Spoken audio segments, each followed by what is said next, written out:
երկար տարիներ Ազգային ժողովի արտաքին կապերի հանձնաժողովը ներկայանալաց մեր գործընկերոջը կտրավ մատել։ Պարոն Շահբազանովը նշեց, որ ամբողջ պետությունը Սարգսյանի կառավարման տարիներին լծված էր նաև այս խնդրի արտաքին դաշտում այս խնդիրների լուծմանը, բայց ոչ միայն պետական լծակներն էին օգտագործում, այլ նաև կուսակցական դիվանագիտության, մասնավորապես Եժիկը Վանաձևի լուծումը, որը տրիգեր էր մի շարք եվրոպական երկրների համար, նաև պարոն Զաքարյանին խնդրենք, ինչպես պարոն Շահբազանովը նշեց, Հայաստանի Հանրապետական կուսակցության կառավարման տարիներին մեկնարկած ընդդեմ ցեղասպանություն հանցագործության գլոբալ ֆորումի վերաբերյալ աշխատանքները եւ իհարկե այս ամբողջ գործընթացի երևի կարևորագույն կետերից մեկը 100-րդ տարելիցի միջոցառումների շարքը, որով ոչ միայն հումանիստական տեսանկյունից ցեղասպանությունը դրվեց համաշխարհային այդ տարվա հանդեսի վրա, այլ նաև իրավական, քաղաքական և պետությունների միջև հարաբերությունների տեսանկյունից։ Խնդրեմ պարոն Շնորհակալություն հայտնել բոլոր բանախոսներին, պարոն Պողոսյանին, պարոն Զաքարյանին, պարոն Շահբազանովին, պարոն Մանջարյան ձեզ նախաձեռնության համար այս քննարկմանը և բոլոր մասնակիցներին։ Ինչի համար եմ ամենապես շնորհակալ լինել քննարկման համար, որ այսօր ցավոք Հայաստանում ազգային անհրաժեշտություն ունեցող ազգային հիշողություն ենթադրող խնդիրների վերաբերյալ քննարկումները գնալով շատ ավելի ու ավելի պակասում են, ավելի հետևան են ասում, ինչը իհարկե չի, այսպես ասած, ոչ մի կերպ չի արդարացնում այսօրվա աշխարհում ստեղծված իրավիճակը, հատկապես որ հակառակը պետք է ասել, այսօրվա ստեղծված այսօրվա աշխարհում ստեղծված իրավիճակը շատ ու շատ ավելի մեծ ցեղասպանական ռիսկ է ստեղծում տարբեր տիպի տարածաշրջաններում եւ Պարոն Պողոսյանը խոսեց դրա մասին, այսօր թե չի աշխատում միջազգային իրավունքը, ինչ-որ մի պահ, ինչ-որ մի որոշ ժամանակ հետո դա աշխատել է եւ հետո դեռ մատնոցիցիաները բոլոր այն տարածաշրջանները, որտեղ որ իրենց ցեղասպանական ռիսկ է, այդ նաեւ Արցախի հետ եւ Արցախի շուրջ տեղ ունեցող իրադարձությունները։ Տեսեք, մինչ այսօր հայոց ցեղասպանությունը ճանաչել է մոտ 30 երկիր, ավելի ճիշտ 18 երկիր, որոնք 1965 թվականից այսօր, ասենք ուղիղ 60 տարի գործընթացը կա, ավելի պաշտոնապես 91 թվականից գործընթացը կա, այսօր իսկ ավելի կոնկրետ Հայաստանի Հանրապետության արտաքին քաղաքականության օրակարգում որպես առաջնահերթություն եղել է առաջին, երկրորդ եւ երրորդ նախագահների կառավարման տարիներին։ Հատկապես երրորդ նախագահի կառավարման տարիներին շատ մեծ շեշտադրում է դրվել ինչպես միջազգային կազմակերպությունների, այնպես էլ տարբեր երկրների, այդ թվում նաև համայնքային կառույցների, համայնքային միավորների կողմից ցեղասպանության ճանաչման գործընթացը, ինչու, որովհետև դա նաև հանդիսանում էր Հայաստանի Հանրապետության ազգային անվտանգության անվտանգային օրակարգի մաս։ Մենք միայն բարոյական խնդիր չէր լուծում Հայաստանի Հանրապետություն, մեր իրավիճակը նաև երկրորդ նախագահի կառավարման ժամանակահատվածում էր։ Իսկ հայոց ցեղասպանության ճանաչման 100-ամյակը ավելի, այսպես ասած, հիմնավորեց հայ ժողովրդի և Հայաստանի Հանրապետության որպես միջազգային իրավունքի սուբյեկտի և որպես ցեղասպանության կրած ժողովրդի մասնակցությունը ցեղասպանությունների կանխարգելման և ցեղասպանությունը որպես հանցագործություն դատապարտման և ընդդեմ ցեղասպանական հանցագործության միջազգային բոլոր ինստիտուցիոնալ մեխանիզմները կիրառելու պայքարի առաջամարտիկը դառնալ։ Ինչպես նշվեց, 100-ամյակի ժամանակ համահայկական հռչակագրի ընդունումը շատ ու շատ, այսպես ասած, կետերով հիմնավորում է հայ ժողովրդի դերակատարությունը այդ հարցում, միասնականության, պայքարի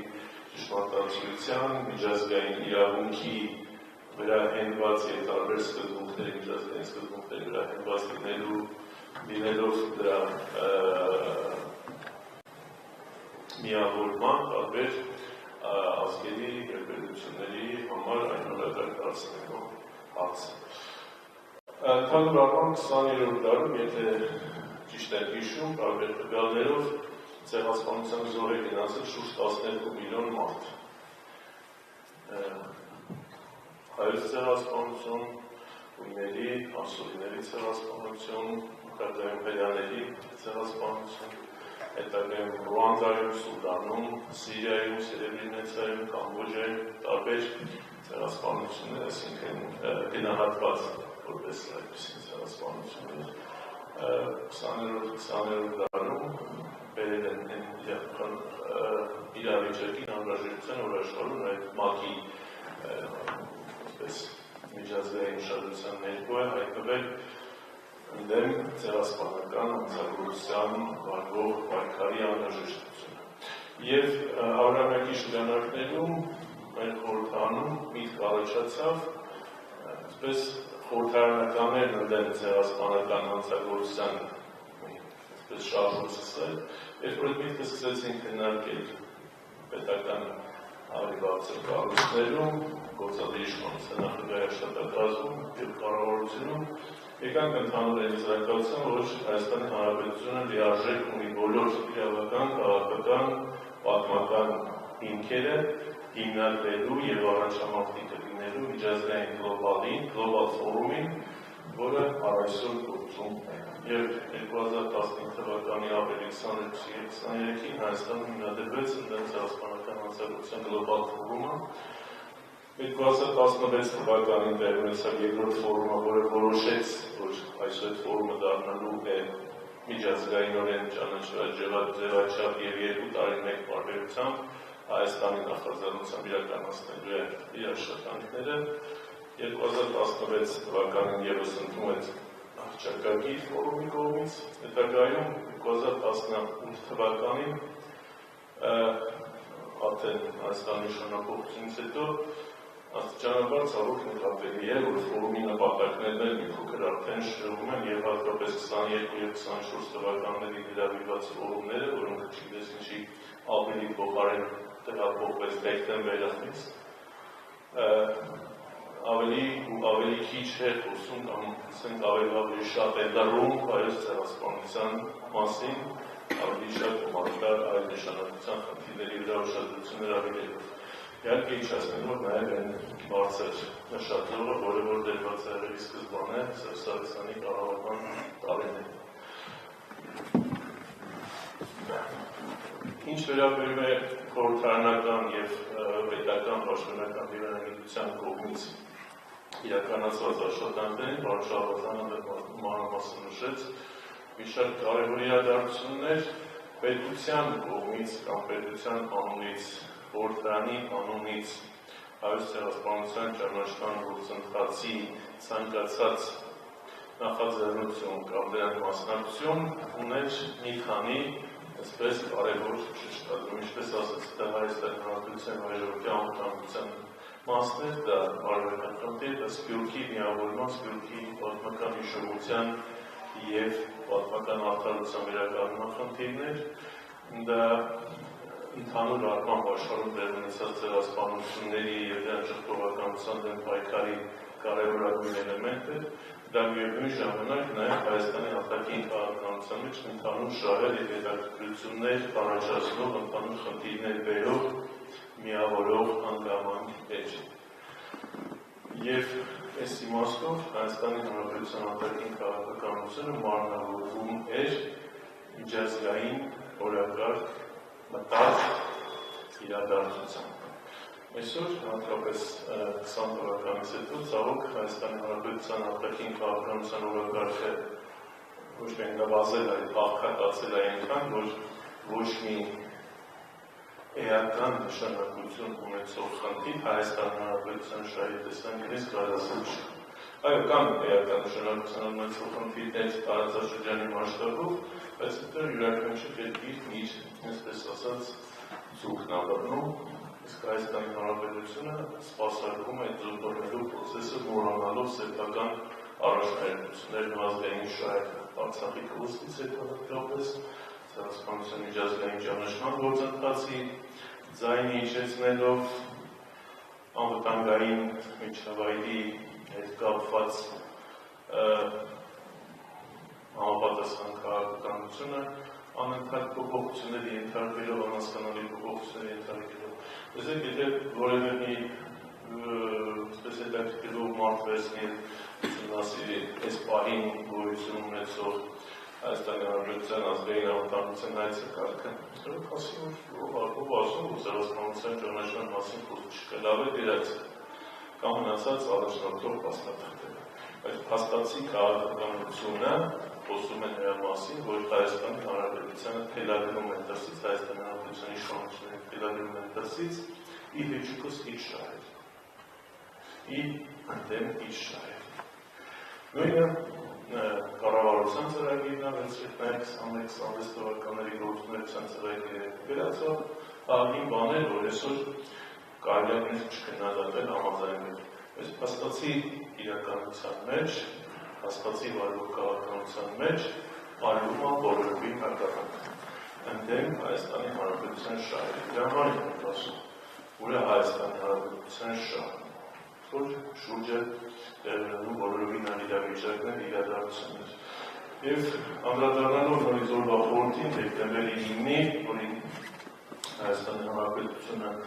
առանձին օրենքով ճանաչեց որպես բոլոր ցեղասպանությունների հիշատակի և կանխարգելման օր,